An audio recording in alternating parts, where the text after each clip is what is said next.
Hai semua, Assalamualaikum warahmatullahi wabarakatuh. Salam sejahtera dan selamat pagi cikgu ucapkan kepada semua murid-murid.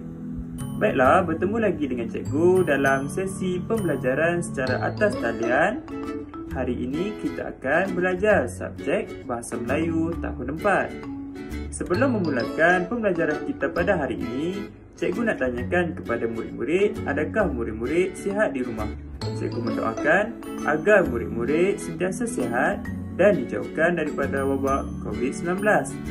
Selain itu, cikgu berharap agar murid-murid bersemangat untuk memulakan sesi persekolahan setelah seminggu murid-murid bercuti.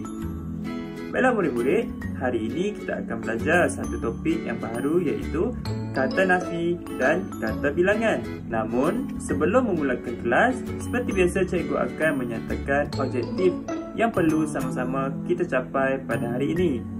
Baiklah murid-murid, jika murid-murid dapat lihat di sebelah cikgu telah tuliskan dua objektif yang cikgu harap murid-murid dapat capai pada hari ini. Yang pertama, cikgu berharap murid-murid dapat mengecam dan memahami penggunaan kata nafi dan kata bilangan dengan betul.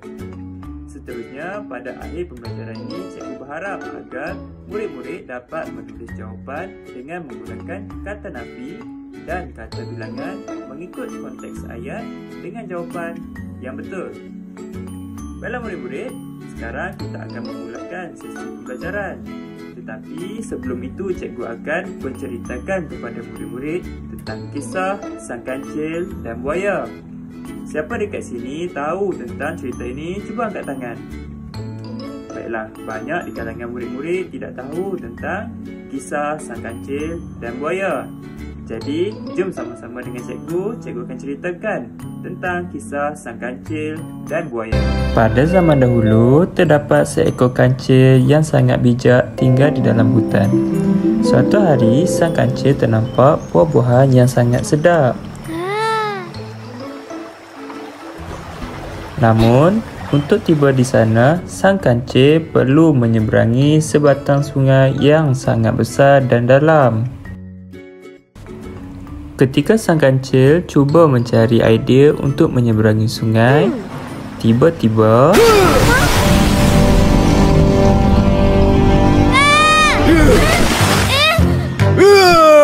berani kau tunjuk muka? Buat apa kau datang sini? Nak kena makan? Sang Kancil berasa takut, namun dia memiliki satu idea.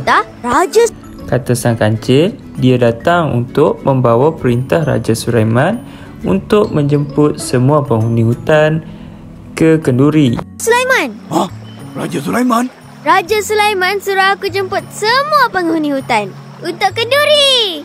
Kenduri? Para buaya sangat gembira mendengar berita itu.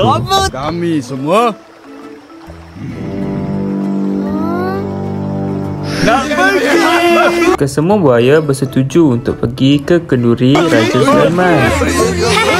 Bagus. Kalau nak pergi, biar aku kira jumlah semua.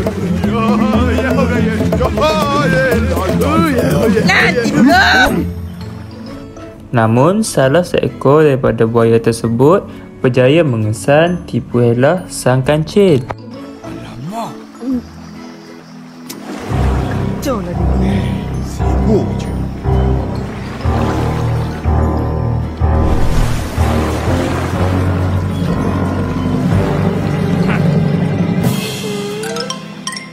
Macam mana kami nak tahu? Engkau tak tipu. Namun, Sang Kancil berjaya meyakinkan buaya tersebut yang Raja Sulaiman memang menjemput mereka ke kenduri. Baiklah. Cepatlah berbaris. Senang aku nak kira.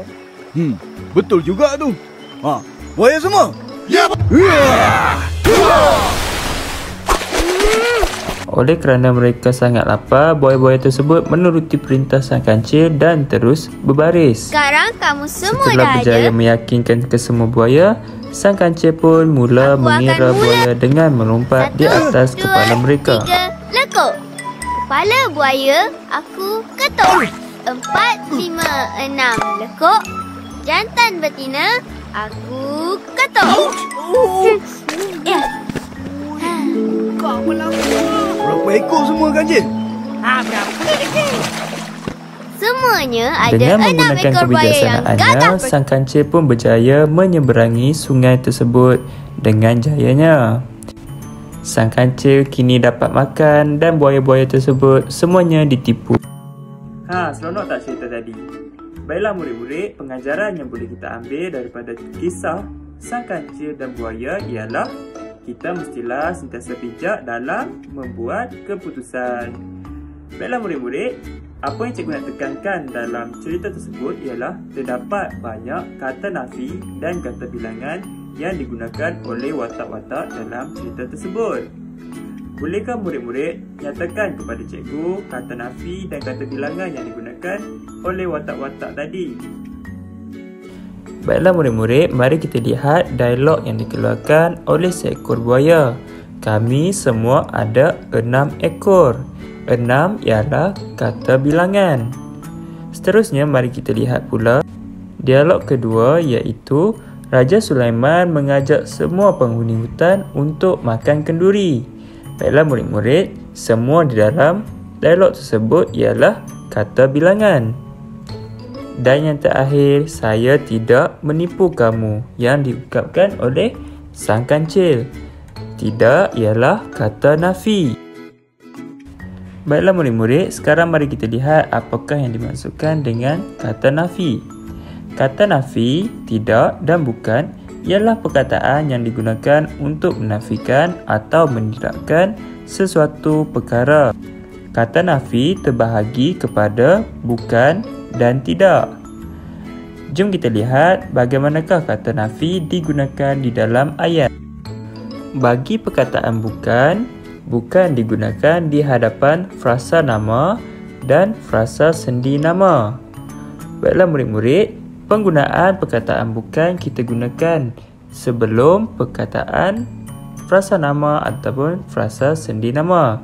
Mari kita lihat penggunaannya di dalam ayat. Mari kita lihat ayat pertama. Saya bukan murid tahun 5. Bukan ialah kata nafi dan murid ialah frasa nama. Jadi penyataan ayat ini ialah tepat di mana kita menggunakan perkataan bukan sebelum frasa nama. Kita lihat pula ayat kedua. Amir bukan berasal dari kampung itu. Bukan merupakan kata nafi dan dari kampung merupakan frasa sendi nama, iaitu dari merupakan kata sendi, kampung kata nama dan itu merupakan frasa sendi nama. Baiklah murid-murid, kita lihat pula penggunaan tidak sebagai kata nafi. Tidak digunakan di hadapan frasa adjektif iaitu kata sifat dan frasa kerja iaitu perkataan perlakuan. Mari kita lihat contoh penggunaan perkataan tidak di dalam ayat. Ayah tidak pergi ke sawah pada hari ini. Kita lihat terdapat frasa kerja di situ iaitu pergi yang digunakan bersama-sama kata nafi tidak. Mari kita lihat pula ayat kedua. Bandar itu tidak besar sangat. Besar merupakan kata adjektif dan tidak merupakan kata nafi. Baiklah murid-murid, seterusnya kita akan belajar pula apakah yang dimaksudkan dengan kata bilangan. Baiklah, mari bersama-sama cikgu kita baca. Kata bilangan digunakan untuk menghitung sesuatu frasa nama. Kata bilangan hadir sebelum frasa di dalam ayat.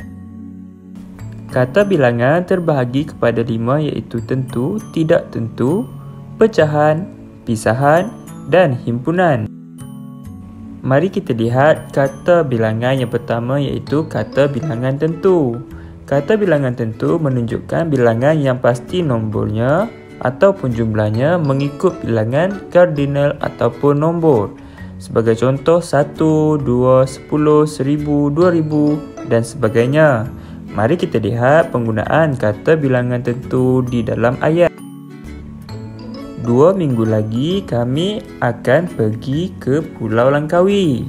2 merupakan nombor yang kita tahu jumlahnya. Mari kita lihat ayat kedua. Rombongan kami ada 30 orang. Lihat, jumlah rombongan itu mempunyai bilangan yang sudah tentu. Baiklah, kita lihat ayat ketiga. Ada 5 destinasi menarik yang saya akan lawati. Baiklah murid-murid, di sini kita dapat lihat penggunaan kata bilangan tentu dalam menentukan nombor yang kita sudah tahu jumlahnya. Kita lihat pula kata bilangan tak tentu. Kata bilangan tak tentu menunjukkan bilangan yang kita tidak pasti jumlahnya. Sebagai contoh, kita ingin mengira sesuatu yang banyak ataupun kita tidak mengetahui bilangan sebenar sesuatu perkara itu. Mari kita lihat penggunaan kata bilangan tak tentu di dalam ayat. Para guru ditugaskan untuk mendidik murid-murid. Di sini kita tak tahu jumlah sebenar guru, jadi kita gunakan para. Ayat kedua, semua murid diminta hadir ke sekolah pada hari Sabtu ini. Dan ayat ketiga, kita hanya memerlukan sedikit gula di dalam minuman. Gula merupakan sesuatu yang sukar dikira kerana jumlahnya yang banyak. Jadi kita gunakan kata bilangan tak tentu. Seterusnya, kita lihat pula kata bilangan pecahan. Kata bilangan pecahan menunjukkan sebahagian daripada sesuatu. Sebagai contoh, suku, setengah, separuh, 1/3 dan lain-lain. Mari kita lihat penggunaan kata bilangan pecahan di dalam ayat. Separuh daripada pendapatannya disedekahkan kepada rumah anak yatim. Kita lihat pula ayat kedua. Petani itu mengusahakan tanaman jagung pada tanahnya yang berkeluasan suku ekar. Seterusnya, mari kita lihat pula kata bilangan pisahan. Kata bilangan pisahan menunjukkan bilangan ceraian. Sebagai contoh, tiap-tiap, setiap dan masing-masing. Baiklah murid-murid, mari kita lihat penggunaan kata bilangan pisahan di dalam ayat. Setiap hari Ahad, saya akan menghadiri kelas taekwondo. Hal ini bermaksud ceraian setiap hari Ahad daripada seminggu. Mari kita lihat pula ayat kedua. Setelah selesai kuliah subuh, para peserta dibenarkan pulang ke bilik masing-masing. Hal ini bermaksud ceraian kepada peserta tersebut. Kita lihat pula kata bilangan himpunan. Kata bilangan himpunan merupakan kata bilangan terakhir yang kita pelajari pada hari ini. Mari kita lihat definisinya. Kata bilangan himpunan menunjukkan longgokan ataupun timbunan. Sebagai contoh, berbakul-bakul, bertimbun-timbun dan jutaan. Mari kita lihat penggunaan kata bilangan himpunan di dalam ayat. Berbakul-bakul durian dilelong pada harga yang murah. Hal ini menunjukkan timbunan durian yang dijual dengan harga murah. Dan ayat kedua, jutaan pelancong datang ke Pulau Langkawi kerana mempunyai persekitaran yang menarik. Hal ini menunjukkan ramai ataupun bertimbun-timbun pelancong datang ke Pulau Langkawi kerana mempunyai tarikan tertentu. Pembelajaran kita pada hari ini. Tahniah saya ucapkan kepada murid-murid kerana memberi sepenuh tenaga dan perhatian ketika kita menjalankan kelas. Baiklah murid-murid, sebelum akhir kelas, cikgu akan merumuskan tentang apakah yang telah kita pelajari pada hari ini. Pada awal kelas, kita sudah pun belajar dan mengambil iktibar daripada kisah sang kancil dan buaya. Kemudian, kita telah sama-sama belajar dan memahami apakah yang dimaksudkan dengan kata nafi dan kata bilangan. Baiklah murid-murid, sampai di sini saja kelas cikgu. Cikgu harap murid-murid melaksanakan aktiviti ataupun latihan yang telah cikgu berikan kepada murid-murid. Baiklah, cikgu berharap murid-murid menjaga diri di rumah. Kita jumpa lagi pada sesi yang akan datang. Assalamualaikum, salam sejahtera dan jumpa lagi.